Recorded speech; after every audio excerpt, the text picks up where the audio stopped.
بسم اللہ الرحمن الرحیم۔ ناظرین، زندگی میں دو قسم کے لوگ کبھی معاف نہ کریں، جو آپ کے رزق پر وار کریں اور جو آپ کی عزت کو نشانہ بنائیں۔ ناظرین، حضرت یعقوب علیہ السلام نے حضرت یوسف علیہ السلام کو اپنا خواب تک اپنے بھائیوں سے چھپائے رکھا۔ کس ڈر سے؟ حسد کے ڈر سے۔ اور آج ہم وہ لوگ ہیں جو اپنی ہر عزیز چیز کا دکھاوا دنیا کے سامنے کرتے پھرتے ہیں اور پھر رونا روتے ہیں اپنے نقصان کا۔ نبی کریم صلی اللہ علیہ وآلہ وسلم کے وصف کے بارے میں کہا گیا ہے کہ آپ صلی اللہ علیہ وآلہ وسلم کی بات چیت شیریں اور باوقار تھی۔ جب خاموش رہتے تو وقار ان پر چھا جاتا، اور جب گفتگو فرماتے تو روب و جمال جھلکتا۔ آپ ہمیشہ خوش روح، نرم مزاج تھے، سب سے زیادہ مسکرانے والے اور سب سے زیادہ غصے سے دور رہنے والے تھے۔ وہ اللہ جو تمہارے گناہوں کو تمہارے چہرے پر ظاہر نہیں کرتا، کیا تمہیں لگتا ہے اس سے زیادہ کوئی تم سے پیار کر سکتا ہے؟ اگر تم گناہ کرو یہاں تک کہ تمہارے گناہ آسمان تک پہنچ جائیں، پھر تم توبہ کرو تو اللہ تعالیٰ تمہاری توبہ قبول کرے گا۔ ناظرین، انگور جسم کے تمام اعضاء سے بیماریاں کھینچ لیتا ہے۔ جن لوگوں کا معدہ اکثر خراب رہتا ہے ان کے لیے انگور کا استعمال نہایت مفید ہے۔ ناظرین، ناخنوں میں پلاہٹ ظاہر ہونا اس بات کی علامت ہے کہ آپ کے بدن میں خون کی کمی ہے۔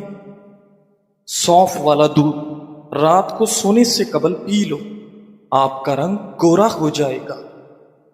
پانی کم پینے سے ہاتھ، پاؤں اور ہونٹ کالے رہتے ہیں۔